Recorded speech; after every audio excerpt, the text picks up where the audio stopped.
সালামু আলাইকুম সবাই, কেমন আছেন আপনারা? আজকে আমি আপনাদের জন্য নিয়ে এলাম মজাদার চিকেন রেসিপি। তো আপনারা এই চিকেন রেসিপিটা খেতে হলে আপনাদের এই চিকেন রেসিপিটা খেতে হলে আপনারা কিভাবে রান্না করবেন বা কিভাবে মাখিয়ে রাখবেন সেই প্রসেসগুলি আমি একটার পর একটা বলে দিব। আপনারা যদি সেভাবে করতে পারেন তাহলে খেয়ে দেখবেন চিকেনটা অনেক জুসি ও মজা হয়েছে।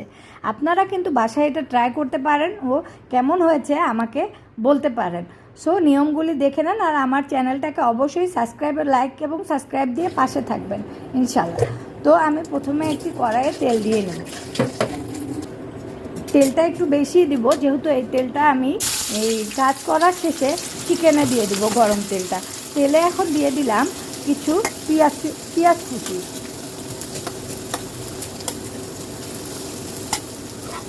কুচি দিয়ে আমি এটা নেড়ে চেড়ে নেব প্রায় 2 মিনিটের মতো। তো 2 মিনিট একটু নাড়াচাড়া করতে করতে আমি আপনাদেরকে আবারও বলছি, আপনারা আমার চ্যানেলকে লাইক এবং সাবস্ক্রাইব করবেন আর কেমন হয়েছে কমেন্টে বলবেন। তো আমি এখন নিয়েছি কাজু বাদাম, কিশমিশ, পেস্তা বাদাম, কাঠবাদাম, চীনা বাদাম সব দিয়ে আমি ভেজে নিচ্ছি। সবগুলো একসাথে ভেজে নিব। যতক্ষণ না লাল হয়, একটু লাল হয় ততক্ষণ একটু নাড়তে থাকবো। আর আপনারাও এই প্রসেসগুলি খেয়াল করে তারপরেই রান্না করবেন, তাহলে দেখবেন খেতে খুব মজা হয়েছে। সাথে দিয়ে দিলাম গরম মশলা দিয়েও আমি নেড়ে নিচ্ছি। গরম মশলাটা যেহেতু একটু শক্ত তাই আগেই দিয়ে দিলাম, যাতে গরম মশলাটা ভাজা হয় সুন্দর করে। তো ভাজাটা হয়ে যাচ্ছে, ভাজা হতে থাকবে। পেঁয়াজটা আমরা নেড়ে চেড়ে দিয়ে ভাজা হতে থাকবে। ভাজা না হওয়া পর্যন্ত আমরা অন্য কিছু দিচ্ছি না, কারণ আর যেগুলো দেবো সেগুলি সব ছোটোখাটো জিনিস পুড়ে যাবে, তাই আমরা পরে দেবো। এখন আমি দিয়ে দিব গরম মশলা, এলাচি, গোলমরিচ, তেজপাতা, কালো গোলমরিচ, সাথে দেব জয়ফল, জয়ত্রী। তো সবগুলি দিয়ে একসাথে নেড়ে চেড়ে নেব। ও সাথে দিয়েছি শাহজিরা, জিরা, এগুলো দিয়ে আমরা নেড়ে চেড়ে নিচ্ছি। এগুলি লাল হয়ে এলে আমরা নামিয়ে ফেলবো।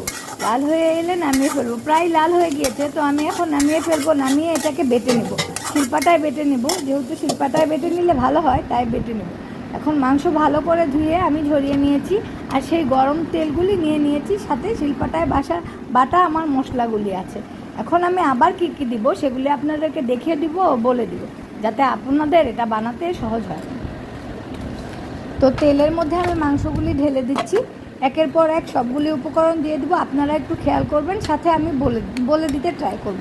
বাটা মশলাটা দিয়ে দিলাম, যেটা আমি পেঁয়াজ বেরেস্তার সাথে সব কিছু ভেজে নিয়েছিলাম। বাদাম, কিশমিশ, পেঁয়াজ, জয়ফল, জয়ত্রী যা আছে সব ভেজে নিয়েছিলাম। তো এখন সাথে দিব আদা রসুন বাটা, তার সাথে দিচ্ছি লবণ, মরিচের গুঁড়া পরিমাণ মতো, যার যে পরিমাণ ঝাল পছন্দ সেই পরিমাণ দিতে পারেন। আমি সরিষা বাটা দিতে পারি নাই, তাই কাসুন্দি দিয়ে দিয়েছি। আপনারাও চাইলে সরিষা বাটা দিতে পারেন, না থাকলে কাসুন্দি দিতে পারেন। সাথে দিলাম কিকুমেনের সয়া সসটা। এখন দিয়ে দিব টমেটো সস। এখন আমি দিয়ে দিলাম একটু চিলি সস। যেহেতু আমি ঝাল একটু বেশি পছন্দ করি তাই ঝালটা সবই, গোলমরিচ দিয়েছি, শুকনো মরিচও দিয়েছি, সাথে দিলাম কাঁচামরিচের চিলি সসটা। তো রেড চিলি সসটাও দিয়ে নিব সাথে।